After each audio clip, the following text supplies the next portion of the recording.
ebefi because time I may be ya me junior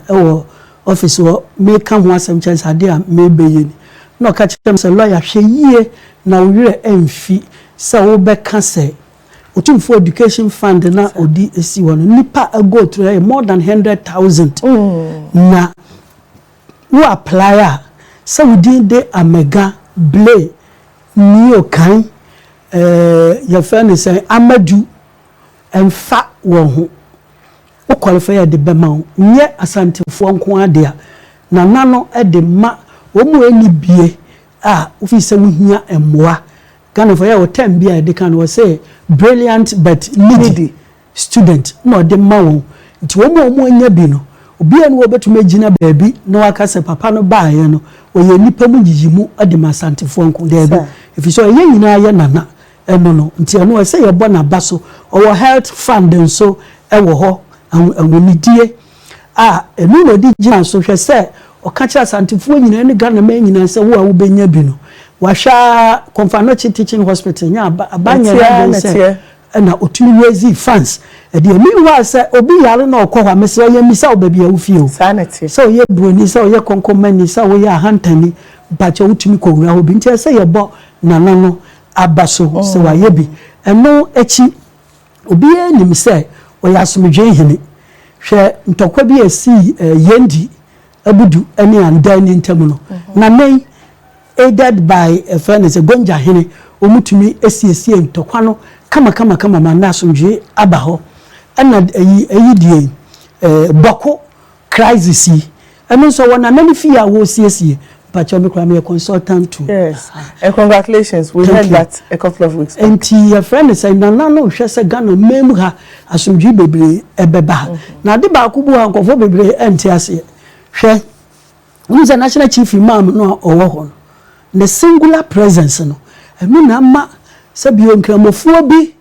a wo mu mpasomdwe anka mu be yatuate sem no papa wo yatuma stop wo mu a nyame so hira na wabro 100 Otumfuo we nso ye wo awudifuo bi wo man we say mu a etobe bi a na nka mu nya nka mbetena ye fa ahodie so ye wo electoral commissioner fo a ebi a aba election ko esa wo boba results ne ntam no na wo musuro so mbabobo because eye ne ya say party your pen no we lusu Ghana ni bi adim na nkrofo bi te say ye na Otumfuo Osei Tutu wo ho no nye nipa bebre nim so no na fresh afo ni bi wo suma se ka twese mesraw mempa basabasa yo bi se jai we ye say se konwaman so bi kura wo ho a eto de bi nipa ne influence o different no wa ka twese mesraw no yisu method ba ko bi no didi na asem. First question mumi enu amopre konwa no why na onananum di kan eba ho nti so onananum ne di kan ba ho ana omu anko na omu atena wa besi na eye den na wo ahoho na wa betu obi no wo pa chese konwa no eye wodia na maybe sa method a solve problems bebre ewo wo man we say nti e kase ye kan ne wa ya adaje ebebo ye yan share achievements be through the golden stool no honest Odima nkofo ye beka ye papa Kofi Annan very good it is why wa boso a ene say nana no betena ho no ya oma nkrofo abodi no onye no basabasa nti se wo ye bi a wunya bi de a ene na che se wo sombo pa na me papa say Sam Jonah no kwa menti ni di ntimi tiemia on hwe say Sam Jonah de so no so ama oman edire chiripa wo behwa Kofi Annan o man title busumuru busumuru what you say busumuru ni esikadwa no bi oteso ni din nto onu ankasa din ni din no de man no wow chese busum kase o ya busum kase pa busumuru busum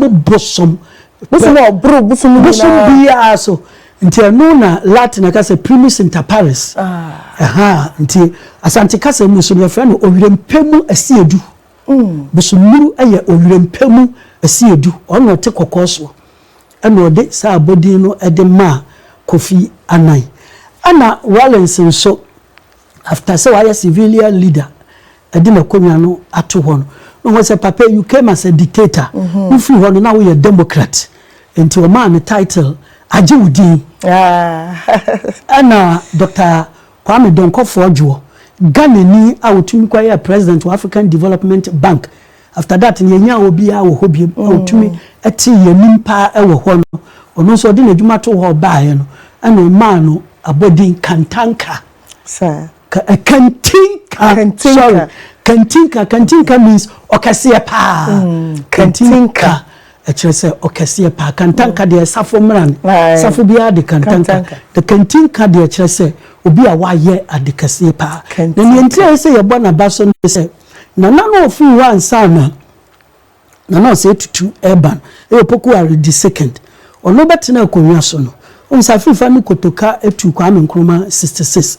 ono bae in the 70s and of friend born abaso okatachie so watu Kwame Nkrumah no de and so Ghana for bebre ni so bi a watu o minor president egu na sa wo born abaso a enye ni so that is the truth na we de on fresh antini mo na baso and on frɛ cool maker omo na baso no why bibi am minor konanim and of frɛ wo baso. Thank you so much. Lawyer, Ubeka say, oh my Ghana, ye bibi a. If you say share Ashanti man and Munyam golden stool or hina what so. But say ye bibi a share when Munyam pa. Looking at all the achievements and pay one Ghana for you know.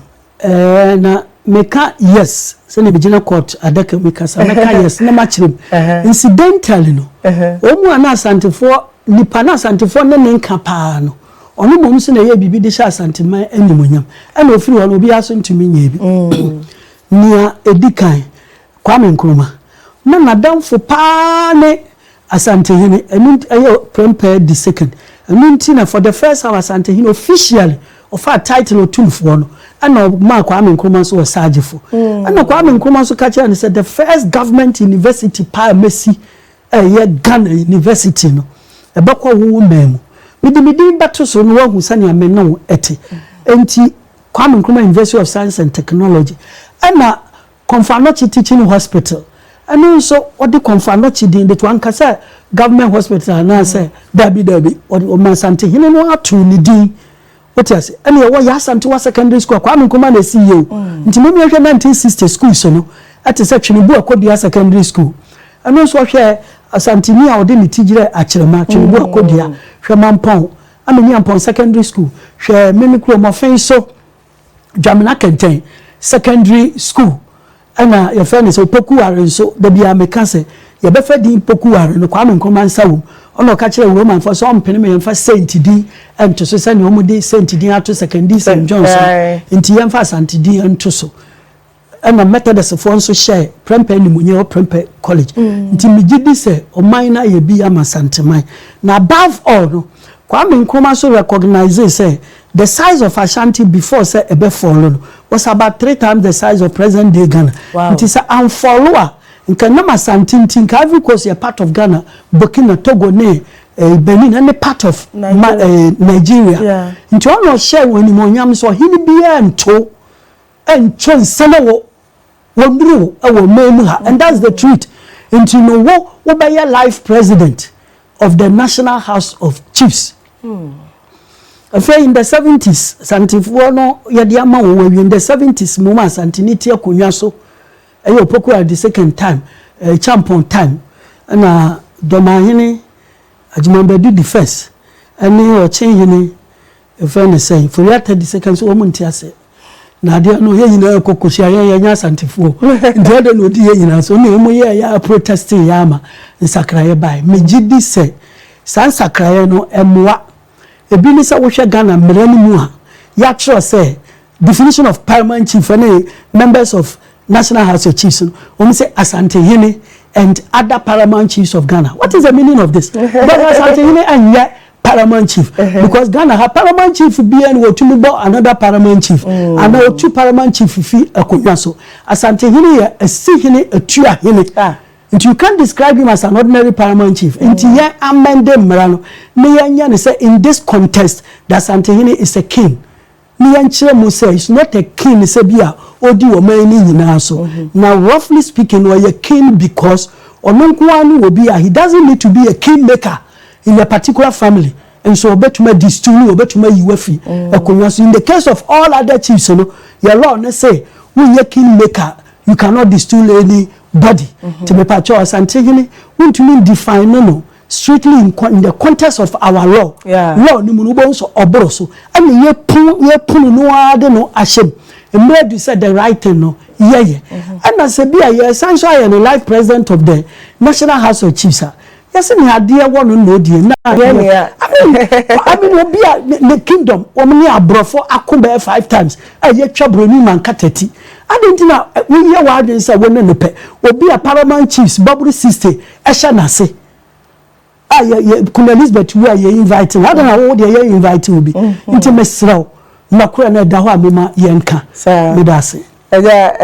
wakasa